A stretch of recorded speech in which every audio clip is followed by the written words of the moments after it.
Hi, everybody. I'm Lee, and I'm here with Monica. Thanks, Lee. This is just a little bit post about something that is really precious to us. We've got a lot of things that are precious, but one of the themes of Kryon, especially lately, has been a real missing friend, and that's what Kryon has said. And that is, we have lost in our culture the connection with the earth, which many have called Gaia, to the extent that the indigenous all showed us how a connection with the earth was necessary for a full spiritual component and complement of the rest of our body. Mind, body, soul, earth, it's something that should be included. And it isn't in any of our modern belief systems, spiritual belief systems. It's just not there. Yeah. If you go back into history and you look at the indigenous, it's not just there. It's there. That's the main thing. And so I remember, when we used to present with a great gal, Pepper Lewis, and she channeled Gaia. She's since retired from channeling it at least every week, like she did with us. She's still doing great work, and she still represents Gaia.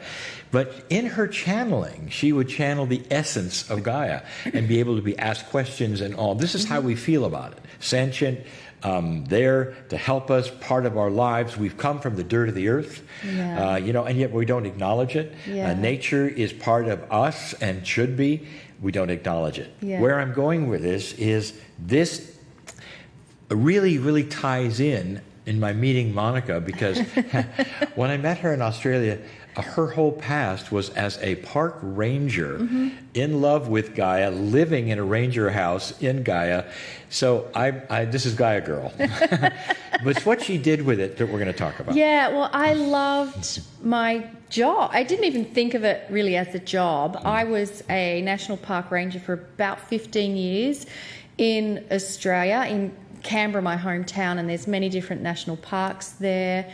I was also involved with the Australian Alps, so I got to travel to other states because the Alps spreads across New South Wales, ACT, and into Victoria. And then I actually did about a year and a half working in New Zealand for the Department of Conservation there, and they have amazing parks there. And so I guess... It's astonishing. Yeah, so every day I was immersed in Gaia. It was my passion, and I didn't really have the spiritual component of it. That came later, and yet with that coming later, I was no longer traipsing around in the forests and in the parks, and I was sitting in ballrooms and conference rooms and kind of like being in this studio, and I was missing Gaia. You weren't trapping koalas anymore or any of those. I wasn't trapping koalas anymore and things like that. Not to hurt them. They just tagged them and let them go.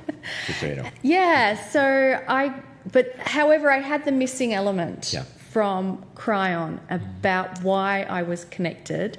And then it would just astound me why people wouldn't just fall over themselves to go and immerse themselves in nature. They would prefer to be inside. Like, I thought there was maybe something a little wrong with those people. And then Kryon gave that channel about 5 in a circle, which described the different types of people that are on the planet.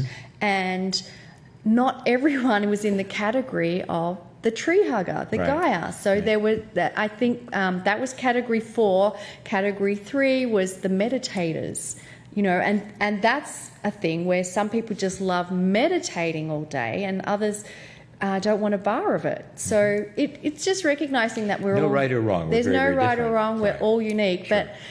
But part of where I wanted to go with creating these Gaia cards was that in these kind of environments, sometimes you feel like you're missing Gaia. And then when I thought about it, Kryon was saying, well, your intent to connect with the planet is just as real as your experience having it when you're in Gaia.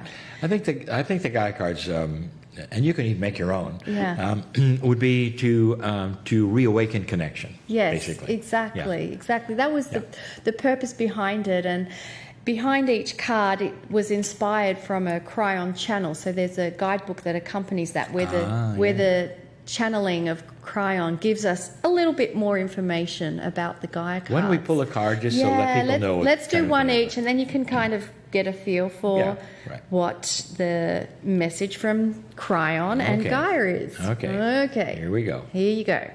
And then I'm going to do one too. Okay. Okay. This is card number 43. Uh-huh. Now, first of all, that's a 7. I'm sorry, I'm into the numerology. Yeah, a lot. well, and that's also part of it too. You can have fun in any way. So 7 is a very sacred number in itself, and in Tibetan numerology, and that's the numerology I studied. This is called You Modify Gaia. These are like statements of truth and things for you to think about. Every single human soul that comes to this place called Earth makes a difference as a unique energy that actually modifies the life force of Gaia. When you hug a tree, it hugs back. Think of that. How many of you really understood your presence here is part of the planet, modifies the planet? You are a part of nature. I love that. That's beautiful. Yeah. So I got card number 44. Master number. Master number that has not yet been identified. How cool is that? Very cool. And it's also one of my favorite numbers. So it says your essence in Gaia. Deep within Gaia, there's a multidimensional cave that contains all of the lives that humanity have lived and the very core soul essence of who each of you are. And this is why your essence is forever in Gaia. Forever in Gaia. I mean, learning about that after just being in the park and loving Gaia and then discovering, oh my gosh, every essence of every person is forever in Gaia. That's profound. These are just little posts we're bringing you about some of the things that we're interested in and hoping that you are too, and just to give you a little more information that you might have had before. We'll be back. We'll do some more. Absolutely. Great. And if you get the chance, go outside and hug a tree. Bye-bye.